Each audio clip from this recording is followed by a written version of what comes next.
Miss झाली ना आपल्या परिसरातील ताजी अपडेट? अहो मग आजच C24 तास या आपल्या यूट्यूब चॅनलला लाईक करा, शेअर करा, सबस्क्राईब करा आणि बेल आयकॉनवरती क्लिक करायला अजिबात विसरू नका। राहुरी शहरामधील नामांकित साईराम इलेक्ट्रॉनिक्स अँड बॅटरीज या दालनात तुम्हाला मिळतील सर्व प्रकारच्या इलेक्ट्रॉनिक वस्तू तसेच होम अप्लायन्सेस। साईराम इलेक्ट्रॉनिक्सचं नातं आहे खास, प्रत्येक घरात गुणवत्तेचा विश्वास। उन्हाळ्यामध्ये थंड थंड कूल करण्यासाठी AC, fridge, cooler, deep fridge यांची भव्य अशी रेंज। साईराम इलेक्ट्रॉनिक्स खरेदी विक्री संघ, नगर मनमाड रोड, राहुरी। तेव्हा आजच साईराम इलेक्ट्रॉनिक्स या दालनाला भेट द्या आणि आनंदाची सुरुवात करा। Sairam hospital test tube baby centre. नमस्ते, मी डॉक्टर सोनाली माने, साईराम हॉस्पिटल राहुरी, वंध्यत्व तज्ज्ञ व एम्ब्रॉलॉजिस्ट तज्ज्ञ। आपल्या इथे IVF बद्दल अत्याधुनिक उपचार पद्धती उपलब्ध आहे। तर त्यामध्ये IVF, ICSI, embryo donation, egg freezing, sperm freezing तसेच सरोगसी माताबद्दल सल्ला पण आपल्या इथे दिला जातो। आपल्या इथे हमखास गुण येण्यासाठी प्रयत्न केले जातात। साईराम हॉस्पिटल लॅप्रोस्कोपिक सेंटर आणि test baby centre, court area, Bhagyashree हॉटेलच्या पाठीमागे, राहुरी। पाठदुखी, कंबरदुखी, खांदादुखी, सांधेदुखी तसंच मणक्याच्या आणि पॅरालिसिस आजारांपासून डॉक्टरकडे जाऊन वैतागले आहात का? तर आहे ना राहुरीमध्ये आयुर्वेदिक खात्रीशीर उपचार। Doctor Melavane hospital and spines care therapy centre, Rahuri bus stand समोर। डॉक्टर केतन धनंजय मेळवणे, संपर्क 9890 42 52 40।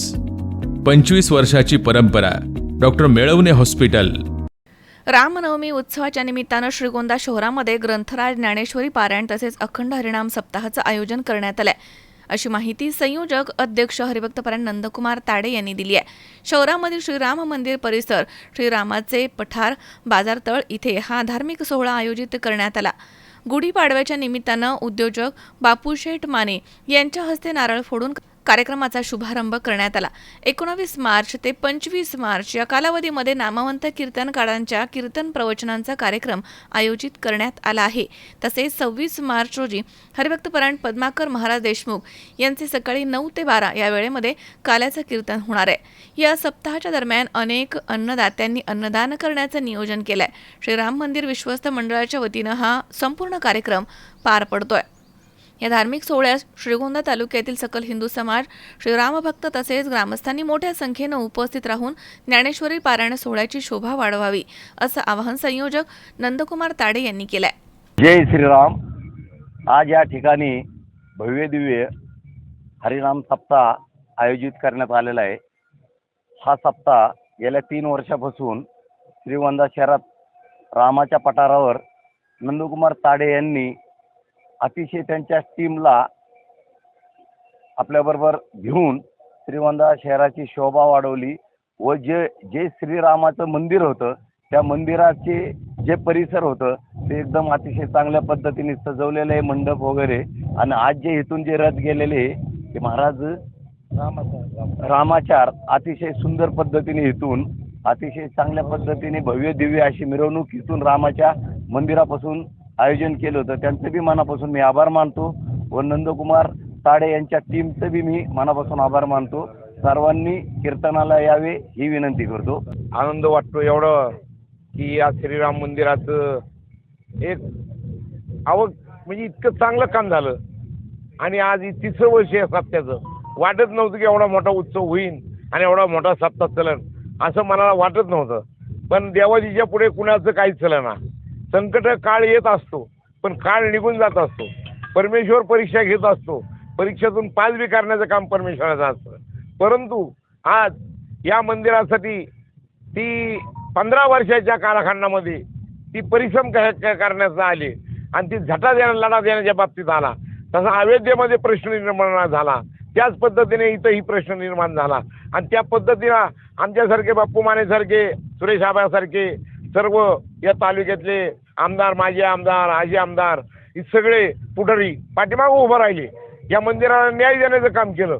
खरोखर एवढा आनंद वाटतं या सप्त्यामध्ये की 3 वर्ष झालं, 3 वर्ष।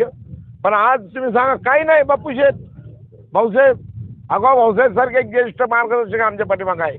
सकाळी हरिपाठ आहे, तुम्हाला सांगतो त्या ज्ञानेश्वरी पारायण आहे, परत दुपारी कार्यक्रम आहे, सकाळी नाश्ता, दुपारी जेवण, संध्याकाळी कीर्तन 8 कीर्तन आहेत, 8 कीर्तन, आणि कीर्तन चांगल्या पद्धतीचे कीर्तन आहेत आणि चांगल्या पद्धतीचा कार्यक्रम या प्रभू रामचंद्राच्या दारामध्ये प्रभू रामचंद्र करून घेत आहे. काही जी येणारा जो रामजन्म उत्सव आहे 26 तारखेला, तो महाराष्ट्राचे विधानसभेचे प्राध्यापक आणि अध्यक्ष माननीय रामजी शिंदे साहेब यांच्या उपस्थितीमध्ये होणार आहे. आणि या गावातले खरोखर नागरिक खरोखर त्यांचे पाय धुवून प्यावं का काय ही कमी आहे. अहो आमच्यासारख्या कार्यकर्त्यावर विश्वास ठेवून भाऊ ही करणं सोपं नाही, ही करणं सोपं नाही. या गावाच्या खरोखर जनतेचं आणि माझ्या व्यापारी बांधवांचं मी पाय धुवून पेलो तरी ती ऋण फिटणार नाही. कारण एवढ्या पद्धतीने मदत करून हे कार्यक्रम करण्याचं काम करतात आणि मदत करण्याचं काम करतात. खरोखर धन्यवाद त्यांचं. आणि सर्वांनी या कार्यक्रमाला हजारच्या संख्येने उपस्थित राहावे आणि या सप्त्यामध्ये सहभागी व्हावे आणि आपल्या या सप्त्याची शोभा वाढवावी ही हात जोडून नम्र विनंती सगळ्यांना. जय हिंद, जय श्रीराम. सुहास कुलकर्णी, सी 24 तास, श्रीगोंदा. कॉंग्रॅच्युलेशन्स वहिनी, बाळ झाल्याबद्दल. पण मी ऐकलंय डिलिव्हरी फार क्रिटिकल होती. आता ठीक आहे ना सगळं? अगं होता थोडा प्रॉब्लेम, पण स्त्रियांच्या आरोग्याची संपूर्ण काळजी घेणारं मातृसेवा होतं ना साथीला. सगळं सुरळीत झालं. किशोर वयापासून ते रजो निवृत्तीपर्यंत स्त्रीच्या आरोग्याची संपूर्ण काळजी घेणारं अहमदनगर मधील पहिलं स्त्री रुग्णालय Matruseva women's hospital, obstetric ICU. किशोरवयीन आणि विवाहपूर्व समुपदेशन, गरोदर माता तपासणी आणि प्रसूती, पहिल्या सिझेरियन नंतर नॉर्मल डिलिव्हरीची सोय. मातृसेवा विमेन्स हॉस्पिटल, सक्कर चौक, नवीन टिळक रोड, अहमदनगर. फोन 9850 20 0017.